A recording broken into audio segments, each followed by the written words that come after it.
Imagine you're 13, and you're a bride. But not the kind of bride you picture today. The chapel is cold. Its stones sweat with the damp of a northern spring, the kind of chill that seeps into your bones no matter how tightly you clutch your wool cloak. The air tastes of incense and candle smoke, sweet, heavy, suffocating. Somewhere behind you, your mother is crying. Quietly. She knows her tears will change nothing. The priest's Latin rolls over you like a tide you don't understand.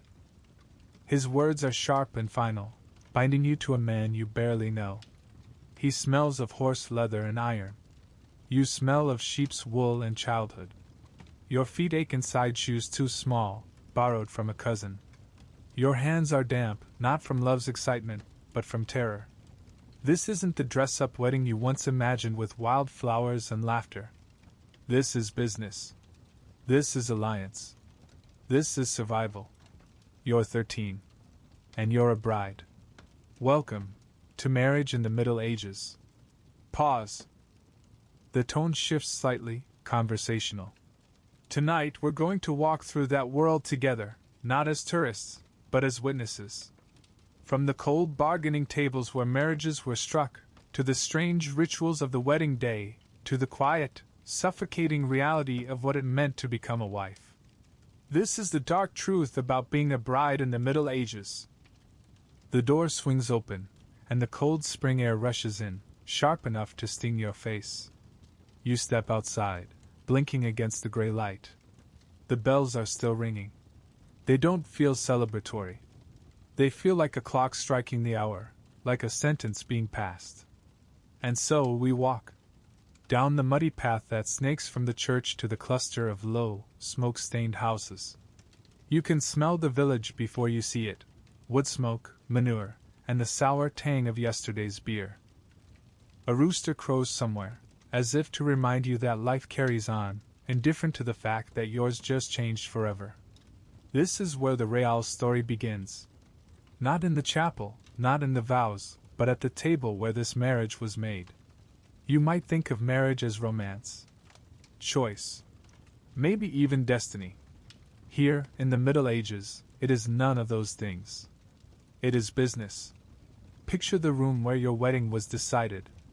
It isn't filled with flowers or hopeful glances. It's dark, smoky, and smells faintly of wet wool and overripe cheese. A wooden table sits between two men, your father, and the man who will soon be your father-in-law. They do not speak of love. They speak of property, of livestock, of how much you are worth. Your father leans forward, his rough hands clasped together. His voice is steady, but you know this cost him sleep. He's not a cruel man, just a practical one. He's trying to make sure you will eat through the winters to come, that your brothers will inherit enough land to keep them alive. Across from him, your future husband's father nods slowly, calculating. He knows what his son is offering: a roof that doesn't leak too badly, rights to water from the stream, and a name that carries a little weight in the parish. In return, he wants your dowry, maybe a handful of silver coins, maybe a narrow field your family can't afford to keep. There's no mention of you, your laughter, your favorite color, whether you're frightened out of your skin. You're an asset. A bargaining chip slid across the table. Your mother isn't here. Maybe she sat in the corner during earlier talks, quietly darning a tunic while the men spoke over her. Maybe she tried to argue for someone kinder, someone closer to your age. But in the end, her role is to prepare you, not to save you. And you? You aren't even allowed in the room. This is how it worked for most girls. If you were noble, the stakes were even higher. Your marriage was a treaty in disguise, a way for your father to gain land or allies. If you were a peasant, it was survival, two families pooling what little they had, hoping that together they might see the next harvest. The church blessed it all. Priests preached that marriage was sacred, a union under God. But under the robes and prayers, it was a ledger book. A careful accounting of what your body and your labor were worth. Do they care that you're only 13? Not really. Canon law says a girl of 12 is marriageable. Some are what even younger if the need is urgent. You are not a child in their eyes. You are a wife in waiting, a womb for heirs, a bridge between two families. The deal is struck with a handshake. No one asks what you want. No one waits for your consent. Outside, life goes on. Geese clatter near the well, neighbors barter over onions, and somewhere a dog barks at the wind. But inside you, the world tilts. You are no longer just a daughter. You are property in transit. And as the mud squelches under our feet and the bells toll in the distance, you feel it, the weight of your new life pressing down. And that weight only grows heavier when you learn just how young is young enough. The mud on the path clings to your shoes, heavy and wet, as though the earth itself is trying to slow you down. But before we reach the house where your new life begins, I want to take you back, further back, to the room where it all started. To the place where your future was bartered, one word at a time. Because what happened there was more than a simple agreement. It was strategy. It was survival. And it was cold, calculated business. Picture it again. A long, low hall lit by tallow candles, their smoke staining the beams above. The air is thick with the smell of damp wool, old ale, and the faint iron tang of the tools hung along the walls. This is not a place for ceremony. This is a place for making deals. On one side of the table, your father sits stiff-backed, wearing his best tunic, the one that doesn't smell too much of the sheep pen. He's nervous. It doesn't show in his face, but it's in the way his fingers drum lightly against the wood. On the other side, your future husband's father leans forward, his bulk filling the space like a bear in human clothes. Between them, a jug of ale, 2 cups, a folded sheet of parchment, and the invisible but palpable weight of everything that's at stake. What are they negotiating? First, the dowry. This is what your family will pay to the groom's family to take you in. For a peasant's daughter, it might be livestock, a cow, a pair of goats, a flock of chickens. For a craftsman's child, maybe tools or raw materials, good wool, iron for forging, even a spinning wheel your mother has used for years. Sometimes it's a small parcel of land, a precious inheritance your father can't really afford to give away but must, if you're to be married at all. For the nobility, the stakes are higher. Land, fortresses, whole villages. A baron might trade away a daughter like a playing card to gain an ally against his rivals. Marriages like this could end feuds, or ignite them. Then, the bride price. That's what your new husband's family offers in return: coin, land use, or a promise of protection. In some villages, it's symbolic. In others, it's substantial enough to mean the difference between survival and ruin. And finally, the expectations. Your father insists you'll be treated well. That you'll have a bed of your own. That you won't starve come winter. The other man offers assurances. She'll be safe under my roof. But you know, and they know, these are words meant for politeness, not promises. Do they argue? Oh yes. They haggle. For hours. Sometimes days. Your father pushes for a little more coin. The other man refuses. Your father offers an extra goat. The other man counters by lowering the promised bride price. They drink as they talk, the ale loosening their tongues but sharpening their calculations. Behind these negotiations is the unspoken truth. This is your father's one chance to secure your future. If he bargains too hard, they may walk away. If he bargains too little, you'll be married off cheaply, an insult he will never live down. And always, in the background, the gossiping hum of the village. This isn't just a private matter. Neighbors whisper. Did you hear? Old Henry's girl is going to the miller's son. How much did they pay for her? Was it a good match? Or is she just another mouth they're trying to get rid of? For a noble family, the whispers echo in courtly halls instead of dirt lanes. Is the Earl marrying his daughter to strengthen his claim to the borderlands? Or to buy off that troublesome neighbor? Whether peasant or lord, The whole community watches these arrangements with interest.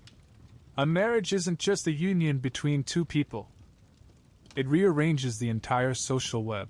Who owes whom favors, who stands with whom in a feud, who can call on whose aid in a crisis. And there's more than money at stake. For a peasant's father, marrying off his daughter might mean fewer mouths to feed in a harsh winter, and a new son-in-law to help at harvest. For a nobleman, it might mean ensuring his bloodline survives the endless churn of politics and war. This is why they don't look at you when they speak. To them, you're already an exchange, a solution, a bridge between two fragile worlds. And you? You wait outside. Maybe listening. Maybe pretending not to. Your mother keeps you busy, spinning wool, fetching water, anything to keep your hands occupied while your fate is hammered out by men who think this is mercy. When the door finally opens, your father doesn't meet your eyes. He mutters that the arrangements are made, that you'll be married by the next new moon. He tells himself this is for your own good, that one day you'll understand, and perhaps you will. But not yet. For now you are a girl traded like coin in a game much bigger than you. And the game only gets more unsettling when you realize just how young girls like you were expected to play it. The deal is done. You feel it long before anyone tells you. Your father's voice at dinner is too calm. Your mother won't look you in the eye. And when she finally does, she touches your cheek with a hand that trembles ever so slightly. You don't ask. You don't need to. You already know. You are 13. Old enough to be married. At least, that's what they say. In truth, no one ever really asked what old enough means. We walk again. The path slopes gently toward the village outskirts, where the fields are just waking from winter. There's a rawness in the air, the scent of thawing earth. A farmer calls out to his son, he can't be more than 10, ordering him to chase the crows from the new-sown barley. That boy will be plowing fields before his voice deepens. You will be a wife before your hips are done growing. That's how life works here. When is a girl marriageable? The church has an answer. 12. That's when a girl can be wed, lawfully, under canon law. They justify it by pointing to the Virgin Mary. If she could bear the Son of God while still young, so too could any Christian girl bear the children of her husband. For boys, it's 14. A small mercy, but one that says so much. Even here, no one expects boys to grow up as fast as girls. Of course, many don't wait until 12. Poverty doesn't care about canon law. Neither does politics. In the fields of England and France, in the stone halls of Italy and the Rhineland, records whisper of girls married at 11, 10, sometimes even 9. Imagine that. Still small enough to need help lacing your own boots. Still playing games with the neighbor's children. Suddenly draped in wool and walk down a cold church aisle to stand beside a man old enough to be your father. And who decides? Not you. Agency? That word doesn't exist here. Your father decides. Your husband-to-be decides. The priest smiles and says God wills it. Your voice? No one asks for it. Some priests insist on asking the bride and groom to speak their vows aloud, but everyone knows what happens if you stay silent. They take your silence as consent. And if you cry? If you beg? If you shout that you are too young? The priest will tell you to obey. The law will side with your father. The neighbors will whisper that you should be grateful you found a husband at all. Let me show you what this looks like. In a quiet corner of Burgundy, a man in his 30s marries a girl of 12. He gains her father's small vineyard. She gains a life of backbreaking work and early pregnancies. In London, a merchant arranges for his barely teen daughter to marry a much older business partner, sealing an alliance that keeps the family trade afloat. And in the echoing halls of a French castle, a noble girl, barely out of childhood, is wed to a gray-haired lord she has never met, her dowry paying for soldiers to guard her family's lands. Different places. Different names. But always the same story. And what about choice? There are whispers of rare exceptions. Some wealthy widows, those rare women who live long enough to outlast their husbands, take lovers, or even remarry, on their own terms. But that's not you. You are not a widow with coin in her purse and years behind her. You are a girl with no bargaining power.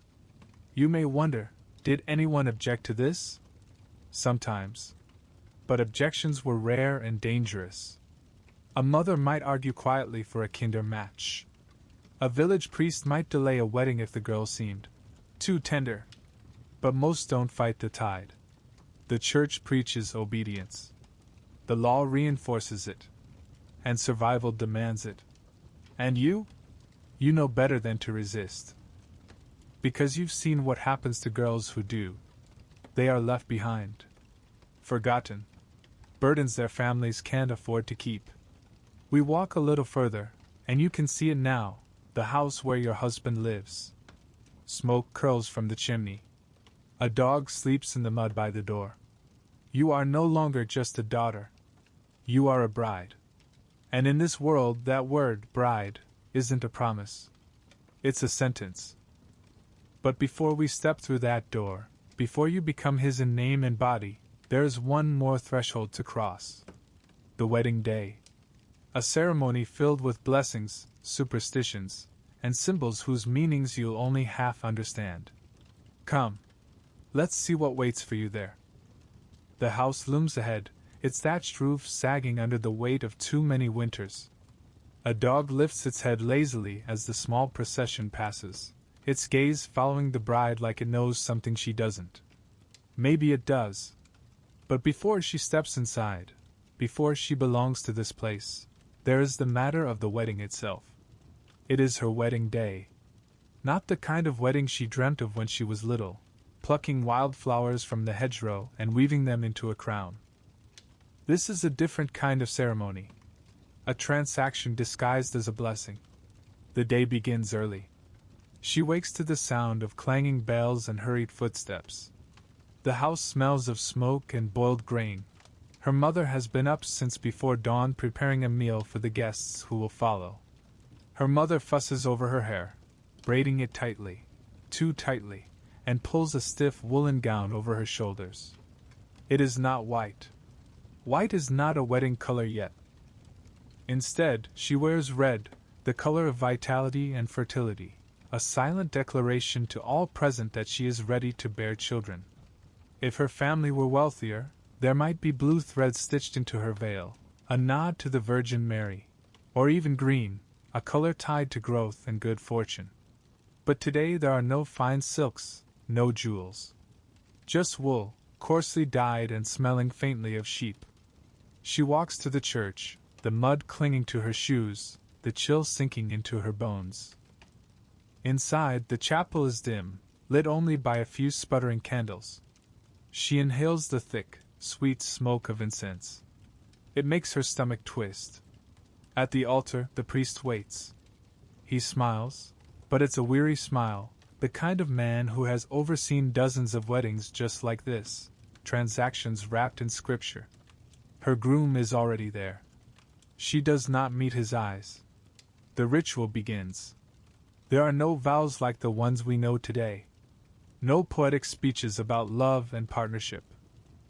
Instead, the priest asks if she will obey. She knows the answer she is supposed to give.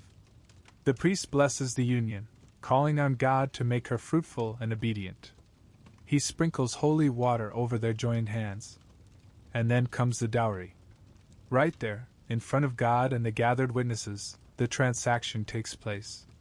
A pouch of silver coins changes hands. Or perhaps a written deed for land.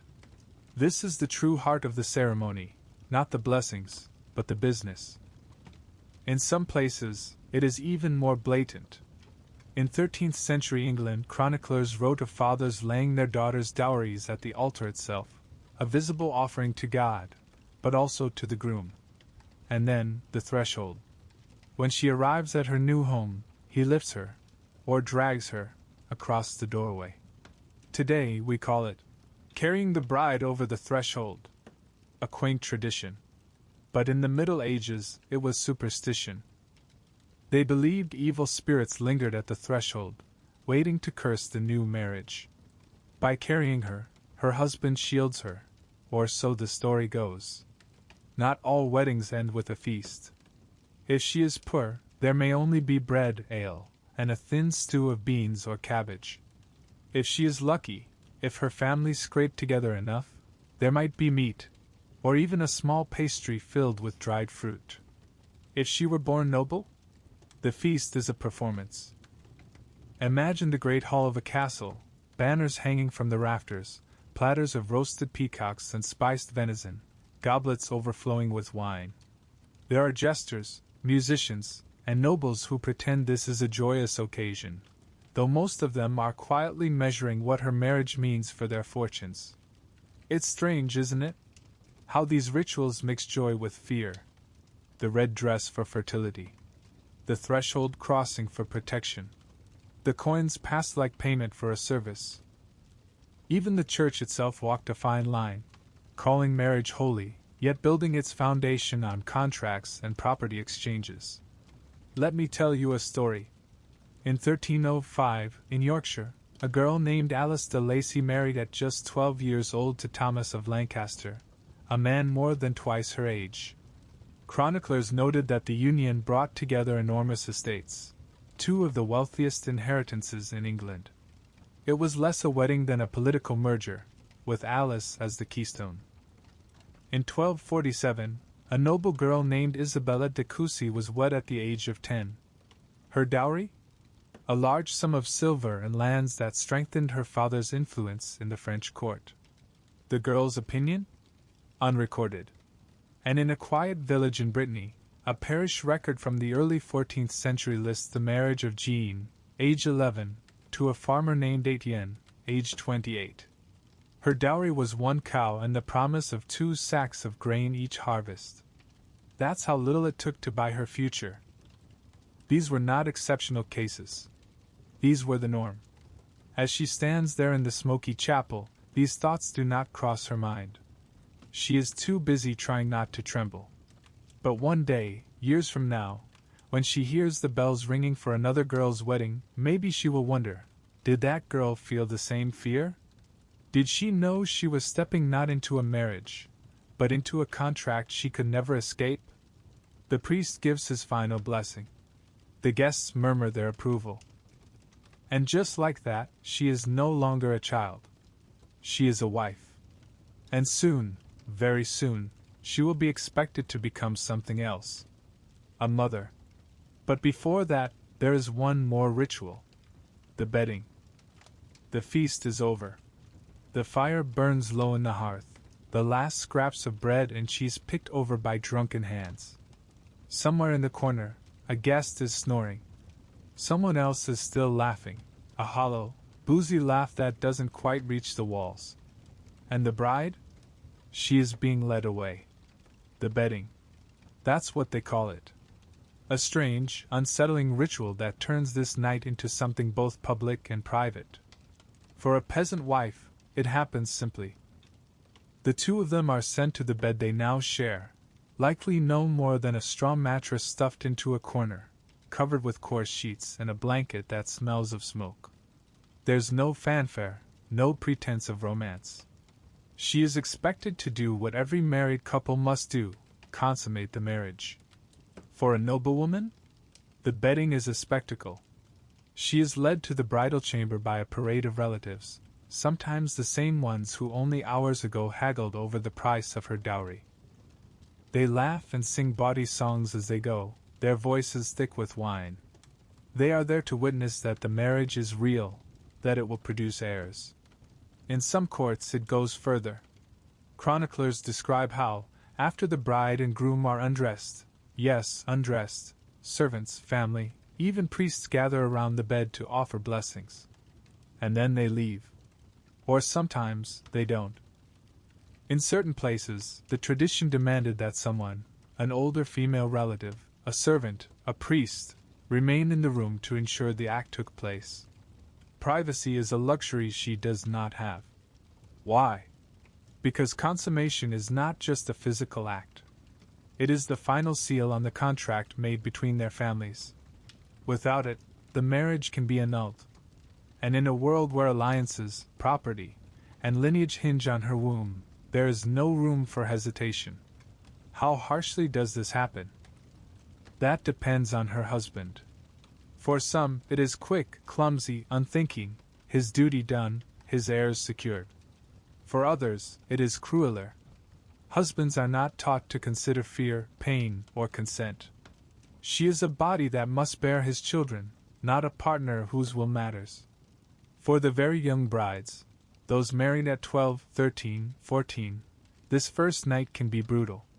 Their bodies are not ready, but the law says they are. In 1374, the English Parliament noted that girls as young as 12 could be lawfully known by their husbands. Whether they could survive childbirth afterward was another matter entirely. And what if the bride refuses? The church has an answer for that too. Canon lawyers wrote that a wife's body belongs to her husband. The marital debt, they called it. Refusal could be seen as a sin, a breach of duty. Priests advised women to submit even if they feared for their souls, because denying a husband was denying God's will. There are accounts, cold, clinical, heartbreaking, that make it clear what this means. In 1427, a letter from a French confessor recounts a noblewoman begging for penance after fleeing her husband's bed on their wedding night. She was told to return. Obedience sanctifies suffering, the priest wrote. In peasant villages, there was little such drama.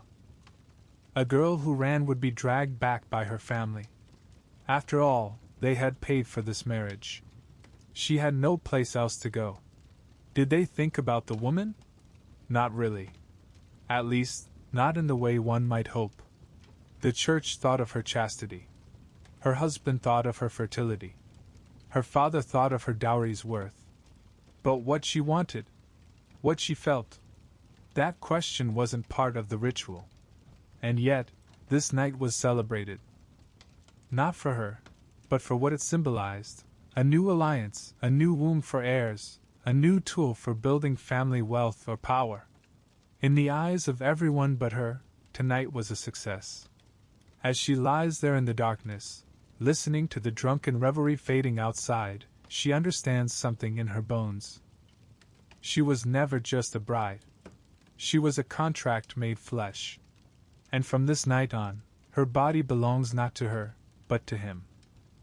Tomorrow, she will wake up in this bed, not as a daughter or a child, but as a wife. And with that new title comes a lifetime of expectations, of obedience, of labor, of childbearing. Come, let us walk with her into that long, hard future. Morning comes quietly, gray light spilling across the thatched roof and the uneven wooden beams above. The world has changed. Not for the village. The roosters still crow, the smoke still rises from the neighbors' hearths, but for her, the bride who no longer belongs to her father's house. Now she is a wife. And what does that mean? It means she has stepped into a role older than she is, one carved out by centuries of tradition, law, and necessity. A wife's world begins at the hearth. For a peasant woman, her days are filled with labor. She rises before dawn to tend the fire, to knead coarse barley bread, to fetch water from the well even in the bitter cold. Her hands are never still, scrubbing, spinning, milking, stitching, until darkness falls again.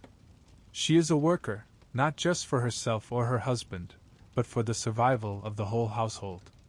Every hour of her day keeps her family one step ahead of hunger, cold, or ruin. In winter, she may sleep beside pigs and goats in the single-room hut for warmth. In summer, she walks the fields barefoot, mending fences or gleaning leftover grain after the harvest. This is not the romance sung by minstrels. It is survival. And for a noblewoman? Her hands may not be raw from fieldwork, but they are equally bound by duty. A lady of the manor oversees the estate in her husband's absence, managing servants, resolving disputes, ensuring the storerooms are full. She is expected to host guests with grace, to dress in a way that honors her husband's status, to carry herself as a symbol of the family's wealth and power. Even in her luxury, she is not free. Her body remains her most valuable asset, a vessel for heirs, a living contract between her family and her husband's. Above all else, a wife is expected to bear children. Childbearing is not just a personal duty, it is a public one. Her fertility is tied to the survival of the household, to the continuation of the family line. It is a dangerous expectation. Every pregnancy carries the risk of death. 1 in 3 women may die of complications from childbirth in some regions, and still the pressure never stops. If she is noble, she must produce heirs, preferably sons, to secure property and power. If she is a peasant, she must bring new hands into the world to help work the land. A woman's worth, they say, lies in her womb. And what if she fails? If she cannot conceive, whispers begin. Perhaps she has sinned. Perhaps God has cursed her. Perhaps she is simply useless. Some husbands petition the church for annulment, declaring the union void. Others take mistresses, blaming the wife for their childless bed. It rarely occurs to anyone that the husband might be the cause. Her place in this world is clear. She is to obey. Canon law calls the debitum conjugal, the marital debt. Her body belongs to her husband. Her labor belongs to her household. Her silence belongs to her church. To defy any of these expectations is to invite scandal, shame, or worse. And yet, within this narrow cage, some wives carve out spaces of power. The peasant woman who can brew ale well enough to sell at the market may earn her own coin. The noblewoman who learns to manage estates with skill can wield quiet authority in her husband's absence. Some become midwives, healers, or respected matriarchs of their families. But these victories are small, often temporary, and always lived within the shadow of their husband's authority. This is her life now. From the moment the vows were spoken, she ceased to be a daughter. From the moment the bedding ended, she ceased to be only herself. Now she is wife. Soon, she will be mother. And always, always, she will be subject. And while her daily life feels unchanging, its weight reaches far beyond the household. Marriage keeps the social order in place. It determines who owns land, who wields power, who inherits, and who starves.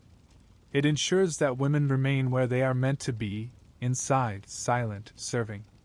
The personal becomes political. And she? She carries that burden, quietly, every day of her life. If you open a medieval chronicle, you'll find few names of women. Wives are mentioned as alliances, mothers of heirs, or the cause of a scandal. They appear like faint brushstrokes in the margins of history, visible, but never fully drawn. But if you look closely, sometimes you find them. Not the legends or saints, but real women navigating their impossible roles as wives. Consider Marjorie Potton.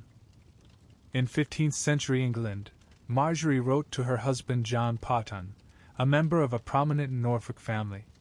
Her letters are practical, detailed, full of the weight of her household, the brewing of ale, the gathering of rents, the illness of servants, the disputes with neighbors.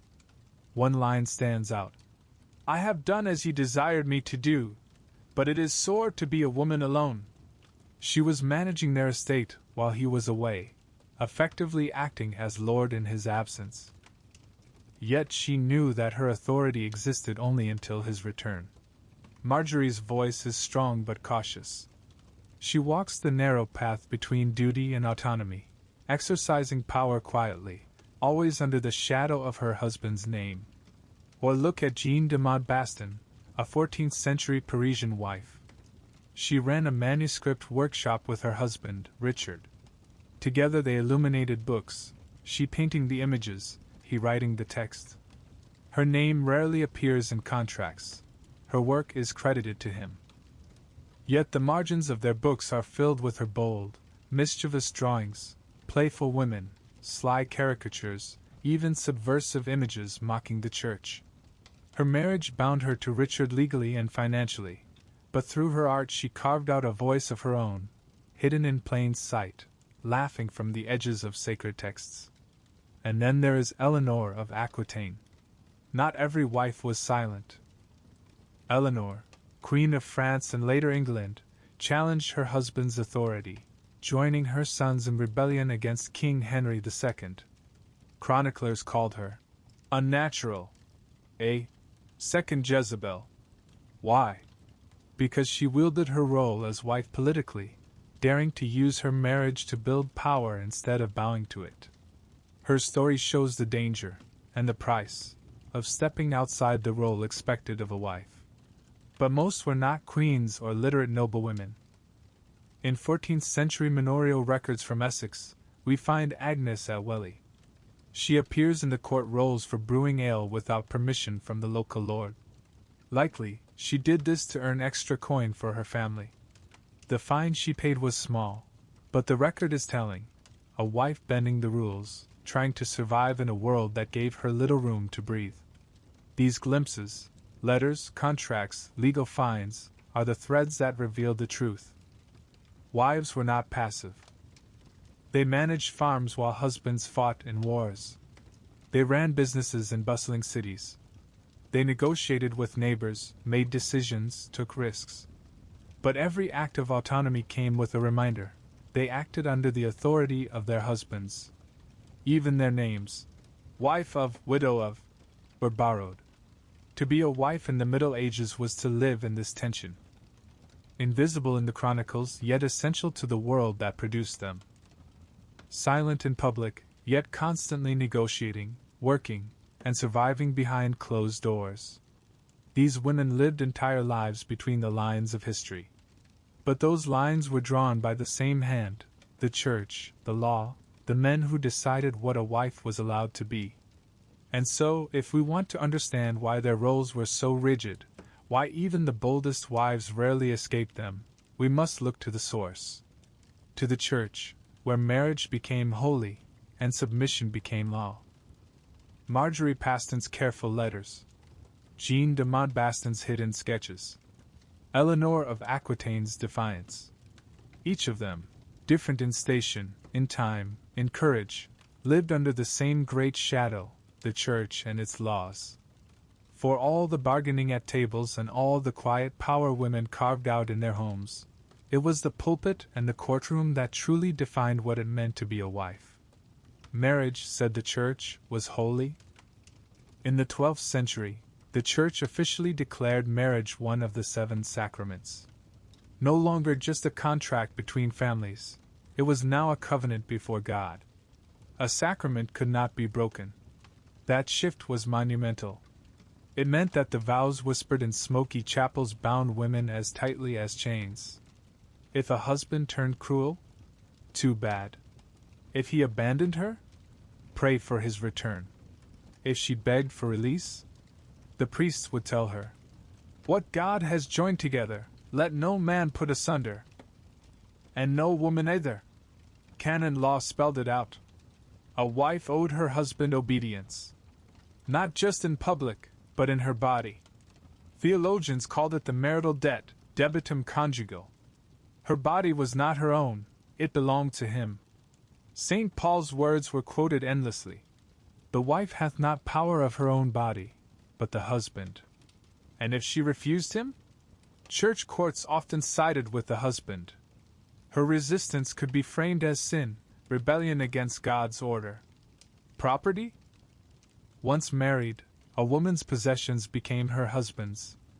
In many regions, she could not sue or be sued without his consent. She could not sell land, sign contracts, or make legal decisions. In England, this was called coverture, the legal erasure of a woman into her husband's identity. Even Eleanor of Aquitaine, one of the most powerful women in Europe, saw her lands swallowed by her husband's authority. When she rebelled against Henry II, chroniclers called her treacherous. A wife defying her husband was unnatural, almost monstrous. If that was the response for a queen, what chance did a peasant woman have? Divorce? Forget it. The church permitted annulments in rare cases, if the marriage had not been consummated, or if it was proven invalid. But separation was nearly impossible. Even noblewomen with vast wealth and powerful families often failed to escape their marriages. In 1313, a woman named Alice de Lacy was kidnapped by a rival nobleman. Her husband used the incident as justification to seize her lands and humiliate her publicly. Did the church intervene on her behalf? No. It ruled in favor of the husband's rights. For the ordinary woman, escape was unthinkable. Even the confessional reinforced her submission. Medieval priests heard the intimate details of married life in confessionals, and often used them to remind wives of their duties. Manuals for confessors instructed priests to question women about their obedience. Did you deny your husband his marital rights? Did you speak back? Did you seek pleasure outside your marriage? It wasn't about her soul. It was about her role. And yet, wives endured. They brewed ale without licenses, like Agnes at Welly. They wrote letters asserting authority, like Marjorie Poton. They drew bold pictures in the margins of holy texts, like Jeanne de Montbaston. But always within the framework set by the church and law. These small acts of survival did not rewrite the rules. They only carved out tiny spaces where a woman might breathe. The church called marriage a union of love and holiness. But for many women, it was a holy cage. And when she prayed at night, alone by the cold hearth, hands raw from work, she prayed not for freedom, but for endurance. Because that was what the world expected of her. And yet one truth united all brides, noble or peasant, bold or meek. They lived under the same sky of expectation, bear children, keep the household, obey the husband, serve the church. But how different did these burdens feel for the peasant wife in her mud-walled hut versus the noblewoman in her candlelit hall?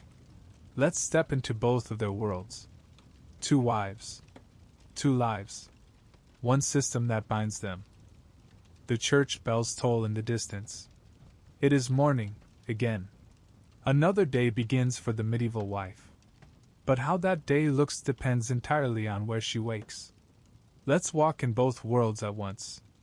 First, the noblewoman. The great hall of her manor smells faintly of beeswax and roasting meat.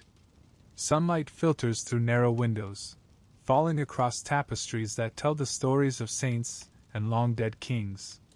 She rises from a feather mattress, draped in linen sheets embroidered by her own maids. Her chamber is cold, but not bone-bitingly so. A servant stirs the embers in the hearth to take the edge off. Her day begins not with back-breaking work, but with decisions. She oversees the storerooms, ensures the household accounts are balanced, instructs the steward on managing rents. Her husband may be away, fighting in a distant war, negotiating with other lords, so she acts as the lady of the estate. She is expected to be gracious yet firm, pious yet shrewd. She carries herself like a living emblem of her husband's power, her very presence a political tool. But for the peasant bride, it is different. Her home is one room, a low-ceilinged hut of wattle and daub. The smoke from the hearth has no chimney to escape through, so it clings to her hair, her clothes, her skin. She sleeps on a straw-stuffed mattress, perhaps beside her husband, their children, and even their livestock for warmth. Her day begins in darkness. She stokes the fire, kneads coarse bread from barley or rye, fetches water from the well, often walking barefoot through mud so cold it burns. There are no servants here, no stewards. She is the steward. The noblewoman walks through her halls with purpose. She passes tapestries depicting battles she has never fought, saints she prays to daily, stories meant to remind her of her role, a lady, a wife, a mother. Her meals are richer, roasted meats, sugared fruits, wine spiced with cinnamon and cloves. She eats not to survive, but to show her household's wealth. She wears layers of silk and wool dyed in costly colors, scarlet, deep blue, green. Her headdress alone could feed a peasant family for weeks. But all this finery hides a truth. Her body is still not her own. She is expected to bear heirs, sons, preferably. And if she fails, she may face humiliation, even annulment. The peasant bride does not think of heirs. She thinks of hands. Children are not symbols of legacy but tools for survival. More children mean more workers for the fields, more hope that at least some will live past childhood. Her meals are simple: pottage made of cabbage and onions, a heel of bread, ale brewed in her own kitchen.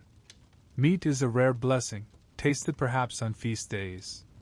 Her clothing is practical: wool, rough spun and often patched. If it tears, she mends it herself, sometimes with thread unraveled from other garments too worn to save. Her body is her husband's labor field as much as the earth outside. Each pregnancy weakens her, but she has no choice. The noblewoman's day is punctuated by prayer. She attends Mass, gives alms, listens to the priest's sermons. The Church expects her to embody chastity, piety, and obedience, at least in public.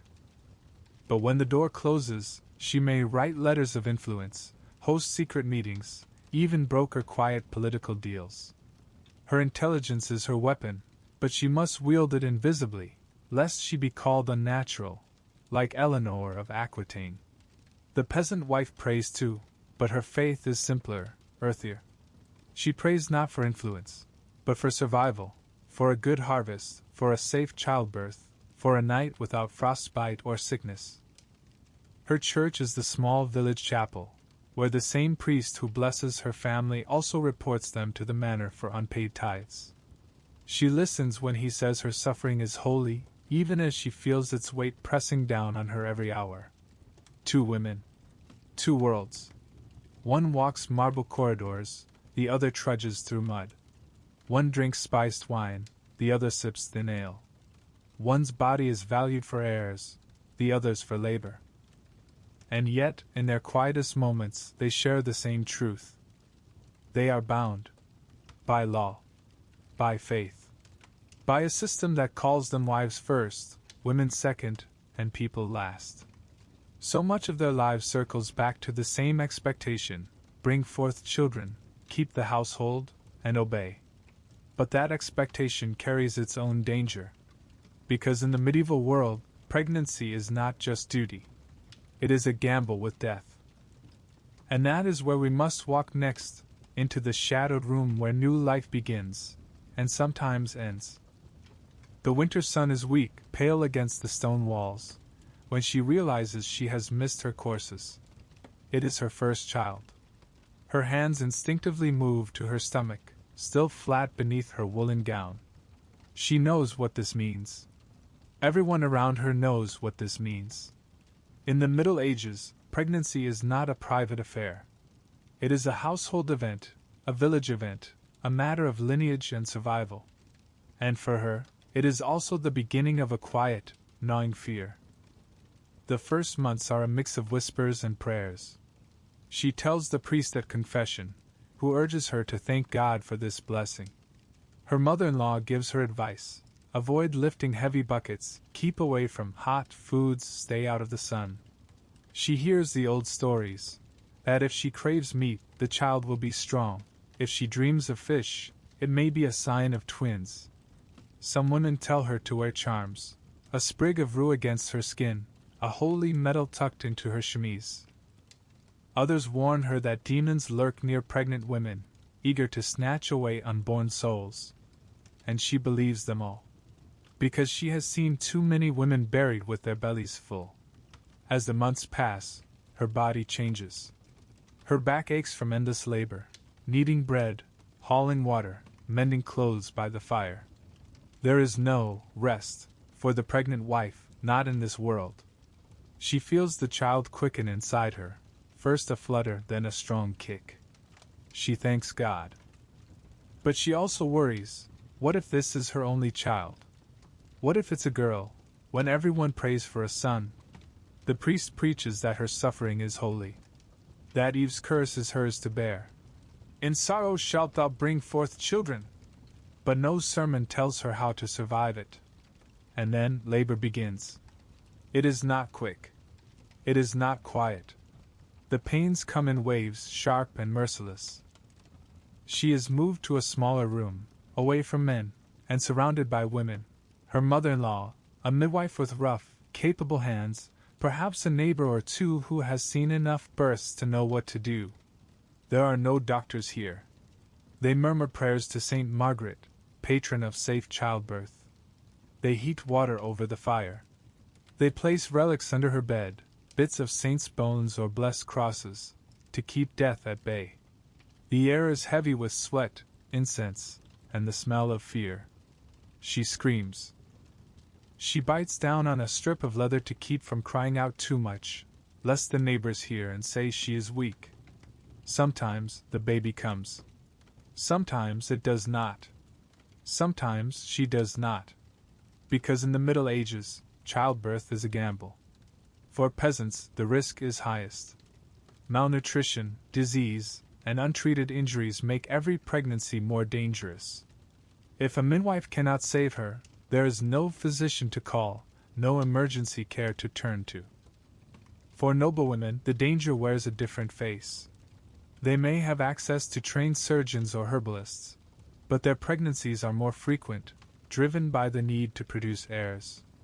Consider Eleanor of Castile, who bore at least 16 children. She died at 49, worn down by endless pregnancies. Even queens are not spared the dice roll of childbirth.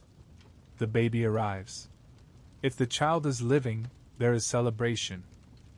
If it is stillborn, the priest performs a quiet, desperate ritual to baptize its tiny body, sometimes by placing a drop of holy water in its mouth, hoping to save its soul before burial. If she survives, her work does not end. She nurses the baby, cares for it through sleepless nights, and prepares herself for the next pregnancy that will soon follow. If she does not survive, her husband mourns briefly, then remarries. He must. The household needs a wife. The family needs an heir. For noblewomen, childbirth is a political event. Their chambers are filled with attendants, sometimes even chroniclers recording the birth of an heir. Their survival, or death, is noted in letters sent to kings and bishops. A son secures their legacy. A daughter may weaken it. For peasant wives, childbirth is survival itself. More hands for the field. More hope for the family's future. But more mouths to feed, more strain on a body that never truly recovers. And yet, they share the same silent truth. Whether noble or peasant, beloved or forgotten, each wife who bears a child carries the same shadow. That this may be the end of her story. But not every wife dies in childbirth. Some endure. Some even live to see their children grown, to hold grandchildren, to take up the mantle of wise matriarchs. For others, survival means learning to wield what little power their roles allow, to influence their households, to manage their estates, to shape their children's futures. The room is small, smoky, and dim. She lies on a straw mattress, sweat slicking her face, the smell of labor heavy in the air. Around her are women, experienced, determined, and armed with a strange, powerful mix of faith and folk wisdom. Because in the Middle Ages, surviving childbirth wasn't just about strength or luck. It was about ritual. About prayers and potions, charms and chants, anything that might tip the balance between life and death. The first line of defense? Prayer. No woman in labor went without invoking Saint Margaret of Antioch, the patron saint of childbirth. Her story, they say, is of a girl swallowed by a dragon and bursting forth alive, a metaphor reborn as a prayer for women giving birth. As you delivered Margaret from the belly of the beast, deliver me from this suffering. Sometimes a priest would place a relic of Saint Margaret, a bone, a scrap of cloth, under the birthing bed. Some women even wore St. Margaret's girdle, a long strip of blessed cloth wrapped around their waists during labor, inscribed with protective prayers. If no relics were available, they whispered her name over and over, like a mantra between screams. But prayers alone weren't enough. Midwives reached for their own arsenal, herbs. They brewed teas of pennyroyal and rue to bring on contractions, though too much could be poisonous. Ergot fungus, a dark mold on rye, was sometimes given to speed delivery, though it carried deadly risks. For easing pain, they burned mugwort or rubbed the belly with salves made of chamomile and poppy. Motherwort was used to calm the heart and strengthen the womb. If the baby was breech, some midwives massaged the mother's stomach with warm oils, trying to coax it into position, while others resorted to whispered charms, begging the infant to turn. And then came the rituals, half Christian, half pagan, all desperation. Some women drank wine poured over a consecrated altar, believing it would grant strength. Others placed a knife under the bed to cut the pain, or tied their hair loose, because tightly bound hair, they said, would bind the child inside. In parts of France, women carried a key to the church door in their hand during labor, a symbol of unlocking the womb. In England, one superstition warned against letting a cat near the birthing bed, lest the child be born with a witch's mark. Even the midwife's words could become a kind of magic. Some recited protective psalms in Latin. Others murmured charms passed down from mothers and grandmothers, words that had never been written, only whispered over countless births. It didn't matter if these worked. What mattered was that they gave hope. And if all else failed? There was the most desperate measure, the caesarean. But this was not the surgery we know today. In the Middle Ages, it was performed almost exclusively when the mother was dying, or already dead, in the hope of saving the child's life. There was no anesthesia, no antiseptic, no real chance of survival for the woman. It was a brutal reminder: the child mattered more than the mother. These rituals, holy relics, herbs, whispered charms, blurred the line between medicine and magic. They were born of desperation, of a world where childbirth felt closer to battle than blessing. And sometimes, miraculously, they worked. Other times, they simply gave a dying woman comfort, the belief that she had done everything she could to survive. So when a woman prayed to Saint Margaret or clutched a church key in her bloodied hands, she wasn't just asking for safe delivery. She was begging the universe, God, saints, and every unseen power, to give her one more chance to live. And if she did live, she would rise, bleeding and exhausted, to care for her child and prepare for the next pregnancy. Because there was no rest for a wife in this world. Not in pain. Not in survival. Not in motherhood. And yet, in these small, strange rituals, in the smell of mugwort, the scrape of a relic's edge against her skin, there was a kind of quiet defiance. A woman doing everything in her power to claim her life back, even in a world that did not consider it hers to claim. She stands at the edge of the bed, sleeves rolled, hands steady. The midwife. For the laboring woman, she is everything, a guide through the storm, a witness, a lifeline. She has delivered dozens, maybe hundreds of babies. She knows how to read the rhythm of a birth, how to ease pain with herbs, how to coax a stubborn child into the world. To the women of the village, she is trusted, almost sacred. But to men, and especially to the church, she is often something else entirely. Midwives lived in a strange limbo between respect and suspicion. They were indispensable. No priest or surgeon would attend a peasant birth. And yet their knowledge, passed down through generations, part medicine, part magic, made them suspect. Many midwives whispered charms or performed rituals alongside their care. A prayer to Saint Margaret here, an old pagan incantation there. For women, these were acts of hope. For the church, they were dangerous. By the late Middle Ages, inquisitors began to eye midwives with growing unease. Manuals for witch hunters, like the infamous Malleus Maleficarum, warned that midwives could use their craft to harm infants, kill mothers, or secretly dedicate children to the devil. Some were accused of witchcraft simply for having too much knowledge of herbs, or for delivering a stillborn child. Others were punished for daring to control women's fertility, helping them avoid pregnancies or end them in secret. It didn't matter that most midwives were deeply pious, often invoking saints with every birth. Knowledge in a woman's hands was power, and power frightened men. Yet the midwife endured. Because when labor came, and death hovered close, no priest or magistrate could save a woman. Only another woman could. She was healer and scapegoat, savior and sinner, a liminal figure standing between life and death, between the church and the old ways. And for countless wives, she was the one person who truly understood their suffering. But even with the midwife's skill, even with all the prayers, childbirth and marriage were still cages, cages that rarely left room for romance. And yet, stories of love did exist in this world. But was it love? Or just another duty wearing a prettier face? The hall glows golden in the torchlight. You hear the low hum of a lute, the careful recitation of a troubadour praising a lady's beauty, comparing her to the morning star, to the Virgin Mary, to whatever lofty metaphor his patron paid him to use. The noblemen listen, amused. The ladies smile faintly behind jeweled veils, fanning themselves with gestures as deliberate as chess moves. This is the theater of love in the Middle Ages. Courtly love, they called it.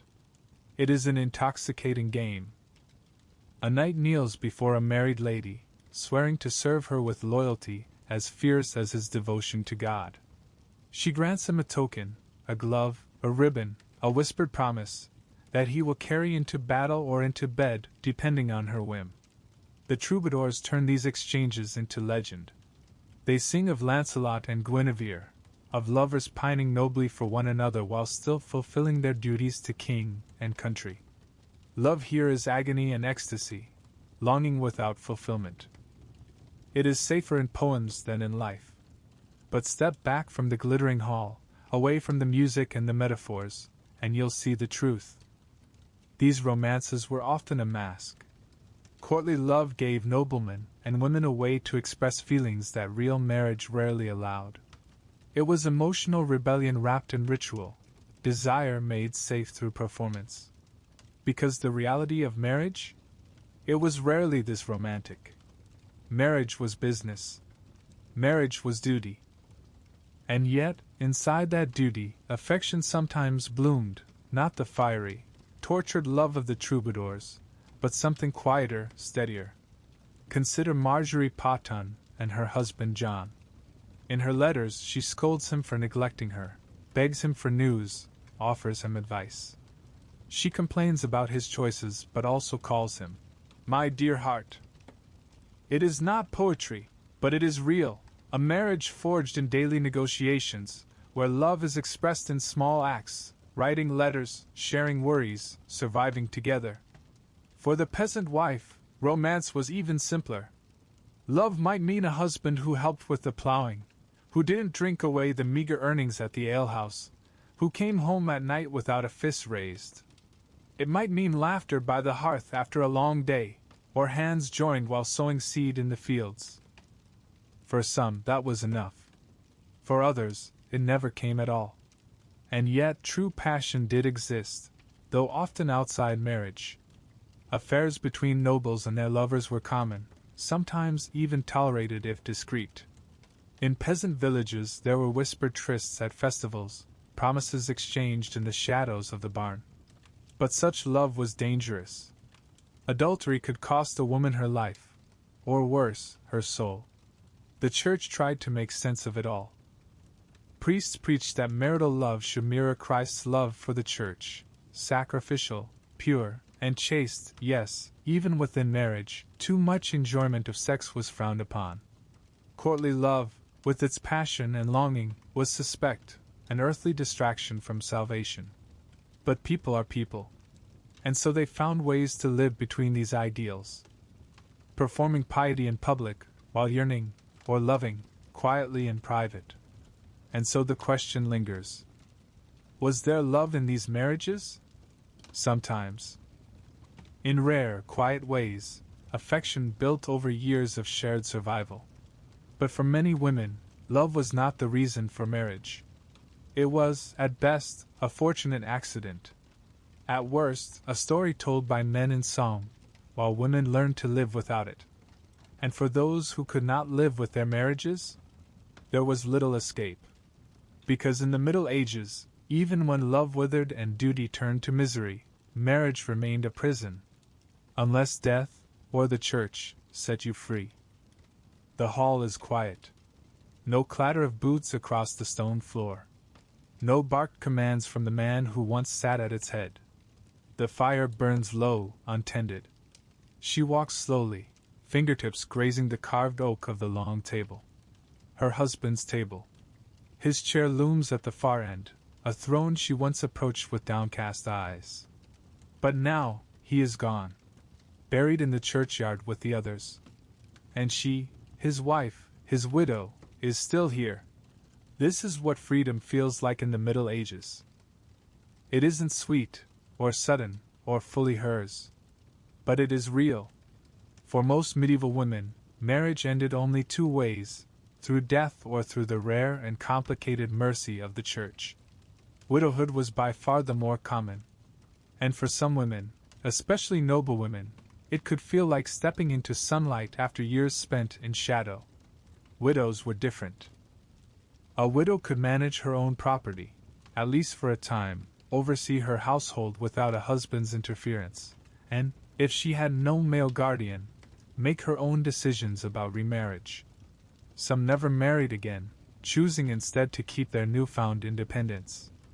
In England, records show widows running taverns, managing estates, even suing neighbors in manorial courts. For noble widows, widowhood could bring real power. Eleanor of Aquitaine wielded more influence as a widow than she ever did as a wife, governing lands and advising kings. But this freedom was conditional. Her lands, often claimed by her husband's family. Her children, rarely hers to keep. Her reputation, always under scrutiny. And what of annulment? It existed, but rarely for the sake of a woman's happiness. The Church might grant annulments if a marriage had never been consummated, if the couple were too closely related, a favorite loophole of the nobility, or if one spouse entered a convent. But the process was grueling, expensive, and humiliating. Petitions survive of wives begging for annulment, detailing abuse, neglect, even impotence, only to be told that suffering was their cross to bear. Annulments were for the powerful. For kings who needed new queens. For lords who wanted better alliances. For a peasant woman? Almost impossible. And then there was scandal. Adultery could end a marriage, but rarely in her favor. A wife caught in an affair might face public shaming, whipping, or death. A husband caught, at worst, a confession and a fine. Some women disappeared from the records entirely after being accused, swallowed by the very system meant to protect them. So what did freedom look like? For the peasant wife, it meant surviving her husband and living long enough to keep her small house, perhaps even to remarry by choice, or not at all. For the noblewoman, it meant stepping into her husband's shoes, wielding power as a dowager, negotiating alliances for her children, living as a matriarch in her own right. But for all, it came at a cost. Freedom meant living with the weight of loss, of a husband, of children taken by his family, of the years spent in his shadow. And yet, widowhood held a strange, quiet liberation. It was the one time in her life when she could move through the hall, not as a wife, not as a daughter, but as herself. Still, not all women found themselves widowed or released by the Church. Most lived and died in the marriages arranged for them. And yet their stories, their struggles, their resilience, echo beyond their lives. Some even live on in tales and legends, the faithful, the tragic, the cunning, the dangerous brides who haunt medieval folklore. Let's walk with them now, out of history, and into myth. The night is deep now. The wind rattles the shutters, and the fire in the hearth burns low, casting long, flickering shadows across the hall. We are not in a manor or a hut anymore. We are by a great hearth in the heart of the Middle Ages, where tales are told to pass the dark hours, and brides are no longer just women. They are symbols, lessons, Warnings. Sit close. Listen. First, a tale of romance, the kind sung in noble courts. Once, in the court of King Arthur, there was a knight who loved a lady with a devotion so pure it rivaled his loyalty to God. You know their names, Lancelot and Guinevere. Their love was forbidden, for Guinevere was Arthur's queen, bound to her husband by church and crown. Yet in the songs of the troubadours, their love is sanctified, not sinful, but noble, a passion that proves the knight's worth. These were the stories of courtly love, where the lady is elevated to an almost saintly status, and the knight suffers in longing, proving his devotion with impossible deeds. It sounds beautiful, doesn't it? But remember, this was a fantasy. A poetic game for nobles who rarely found such passion in their arranged marriages. Now, a different story. A darker one. In the German folktales, there is a bride called the Bleeding Bride. She dies on her wedding night, killed by her jealous husband for failing to meet his expectations. But she returns, white-dressed and blood-stained, haunting the man who murdered her. Her story is told as a warning, to men, of divine vengeance. To women, of the dangers that wait at the altar. And then there are the cunning brides. In French fabliaux, those cheeky, subversive tales passed around in taverns, wives often outwit their husbands. One story tells of a clever bride who tricks her jealous old husband into hiding in a barrel while she entertains her young lover. Another of a woman who secures her freedom by pretending to be mad, frightening her husband into leaving her alone. These aren't romantic legends. They are coping strategies wrapped in laughter, a way for women and men to imagine small victories in a world that gave them so few. But some stories blur the line between human and supernatural. In Slavic villages, they whispered of the Rusalka, the ghost of a drowned bride, luring men to watery graves. In parts of France, there were tales of fairy brides who came from otherworldly realms, offering men beauty and fortune, so long as they never broke the strange, sacred rules of the union. These tales carried their own lessons, that love could be deadly, that marriage was a pact not only between two people, but with unseen forces beyond comprehension. And then, the cautionary brides of history. The chronicles speak of Isabella of France, the she-wolf of France, who conspired against her husband, Edward II, and helped depose him. Her story has been told as a tragedy, a scandal, a warning against wives who reach for too much power. Or Eleanor of Aquitaine, remembered as both a great queen and a dangerous woman, vilified by chroniclers for daring to lead armies and rebel against her husband. These women became more than wives in the eyes of their world. They became myths. Every story, romantic or tragic, playful or terrifying, reveals something of what it meant to be a bride in the Middle Ages. To be married was to step into a role bigger than yourself, saint, seductress, victim, trickster, martyr. And these tales, told by hearthlight or sung by troubadours, blurred the lines between history and imagination. The fire cracks low. These brides, real and imagined, linger in the smoke, in the songs, in the whispers of a world where marriage was everything and nothing like love. But even now, centuries later, their shadow remains. In the rings we wear. In the vows we recite. In the way we still call a woman bride, as if it transforms her into something more than herself. Now let me tell you a few stories. The wind wails around the cottage, brushing the shutters with icy fingers.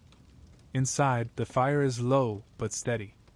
A woman sits alone at the hearth, her hands folded in her lap, her face lit by flame. She is not young anymore, though once she was. Her name is Agnes. And this is not the first winter she has spent without a husband. But this is the first winter she does not miss him. She married at 13. A merchant's daughter, quiet, obedient, known for her even temper and fine stitches. Her father arranged a match to a man twice her age, a tanner, well off, respected in the town, rough in both voice and hand. The wedding was modest. A chapel with broken windows. a dowry of coin and a linen chest. He lifted her across the threshold like he was carrying sacks of hides. That night, he did not speak. He didn't need to. Agnes bore him 4 children in 7 years. 2 lived. She kept his house, made his food, bit her tongue. When he struck her, she turned her face away so he wouldn't see the tears. When he took his pleasure, she thought of saints and bread and fields. The priest said this was marriage, that God had joined them, that obedience was holy. So she endured. And then one day, he was gone. A fever took him fast. No one wept at his grave, least of all Agnes. She was 21. A widow. Free. And for the first time, the house was hers. They gave her the key. Not just a symbol. The real thing. The iron key to the storeroom, the grain chest, the accounts. The things she had kept in silence were now hers to speak of. No father. No husband. Just her. At first, people watched her with suspicion. A young widow was dangerous. She had freedom. She had time. They whispered, would she remarry? Was she chaste? They warned their sons not to linger near her window. But Agnes had no interest in starting again. Instead, she sewed. She sold butter. She learned the price of rye and barley. She fixed her own thatch. She told her children stories by candlelight, stories her mother never dared tell her. She taught her daughter to read. When the village priest frowned, she smiled. Better she know the words of God than the silence of men, she said. One night, a girl came knocking, barely 14, shivering, bruised, married just a week. Agnes let her in. Gave her broth. Didn't ask questions. In the morning, she handed her a coin and said, go east. Find the midwife with the red scarf. She'll hide you. The girl left. Never came back. Agnes never told a soul. She grows older now. Slower. Her hair is silver. Her son works the fields. Her daughter is long married, with girls of her own.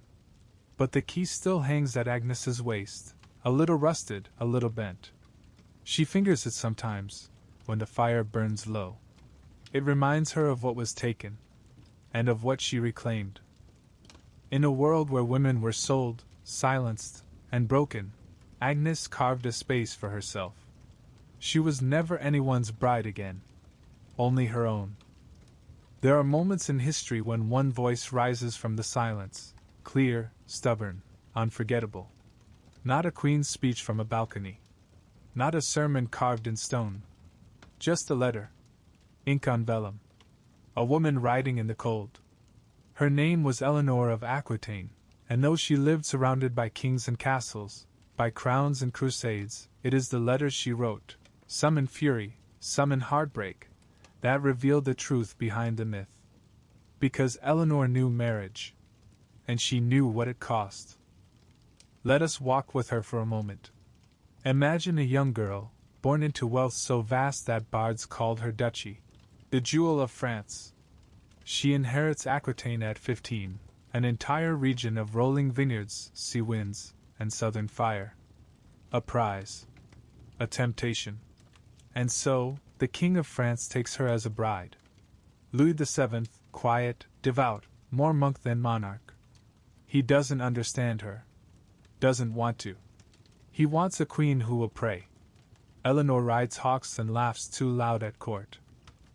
Still, they go on crusade together. Across mountains and deserts, to Jerusalem and Antioch.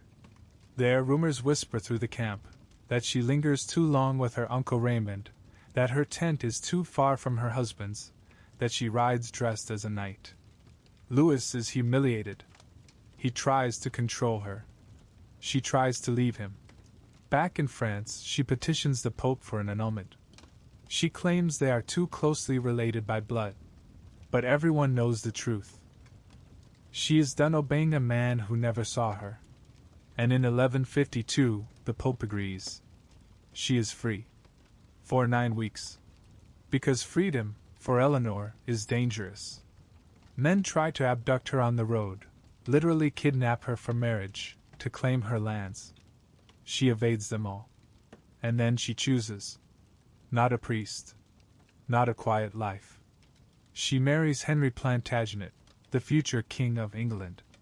A wildfire of a man. Brilliant. Ambitious. Unfaithful. He is 10 years younger than she is. And for a time, they are equals. She bears him 8 children. Fights beside him. Governs in his absence. But Eleanor is not a woman to fade. When Henry takes a mistress, Rosamund Clifford, the fair Rosamund of legend, he builds her a secret garden. Poets will later call it love. Eleanor calls it betrayal. She does not weep. She rebels. In 1173, Eleanor encourages her sons to rise against their father. She sends letters, coins, words sharper than swords. Henry captures her and locks her away for 16 years. 16 years. Eleanor, the Duchess who ruled, the Queen who rode in crusade, is held in a castle, Salisbury, then Winchester, then various keeps across England. Sometimes she is allowed to attend court during Christmas or Easter, paraded like a relic. Other times, she is forbidden from seeing her sons. Her letters are monitored, her voice smothered. But she keeps writing. To clerics, to allies, to her children. She writes of loyalty, of treachery, of weariness. She sends instructions on marriage alliances, court intrigues, dowries. She does not stop ruling, even from behind stone walls. Finally, Henry dies. And Eleanor rises again. She becomes Queen Dowager, and regent for her son, Richard the Lionheart. She governs the realm in his absence. She walks across Europe to secure his ransom. She arranges marriages, thwarts rebellions, outlives kings and enemies. And still, she writes. Her letters are diplomatic, yes, but personal, too. Sharp as arrows. She signs one to a bishop with, I do not wish to be seen as a second Eve, but as a woman of reason. That is Eleanor. Not a seductress. Not a victim. A woman of reason. History remembers her now as glorious. But for decades she was slandered. Chroniclers called her unnatural, ambitious, too masculine. They said she rode bare-legged into battle. That she was unchaste, power-hungry, mad. Why? Because she refused to be small. Because she stepped beyond the role of bride and wife, and became a woman who made kings kneel. She died at 82, in the quiet of a monastery in Fontevraud, dressed in a nun's veil, surrounded by stone saints and memories sharper than prayer. But even then, she wasn't silent. In her will, she left lands to her granddaughters, money to her household women, instructions for her burial. Her final message she chose, even at the end. So when we think of medieval brides, let us remember not only the girls taken too young, but the women who rose anyway. Like Agnes with her key. Like Eleanor with her pen. Because sometimes, the loudest rebellion in a woman's life is simply surviving long enough to write her story. And that is where we will end this journey, by looking at what survived. The traditions, the superstitions, the echoes of a medieval marriage that still haunt our own. The fire burns low. Only embers now, glowing faintly in the dark, their warmth soft and steady. We have walked far tonight, from the cold stone chapel where a girl child became a bride, to the smoky hearths of peasant huts, to the echoing halls of castles where queens plotted and prayed. We've followed women into childbirth chambers, courtrooms, legends, and graves. And now we are here, at the quiet end of the journey. What remains of that world? More than you might think. When a bride wears white, she's echoing a choice made famous by Queen Victoria. But beneath that, an older tradition of dressing in colors that symbolized purity or fertility, just as medieval brides wore blue for the Virgin or red for vitality. When a groom carries his bride over the threshold, He repeats a superstition born in those days, when people believed evil spirits lurked in doorways, waiting to curse a new union. When wedding rings are exchanged, the gesture traces back to Roman law and medieval Christian blessings, a visible seal of ownership turned, over centuries, into a symbol of love. Even the vows, "Till death do us part," are medieval, whispered first in Latin under the shadow of altars centuries old. We may think we've left that world behind, but the ghosts of it still walk with us. The expectation that marriage should sanctify a woman. The pressure to make it both sacred and romantic, a contract and a fairy tale at once. The quiet echo of those church bells, still ringing through time, telling us what marriage should mean. And yet there is something else that lingers, something less heavy, more human. It's in the letters of Marjorie Potton, scolding and missing her husband all at once.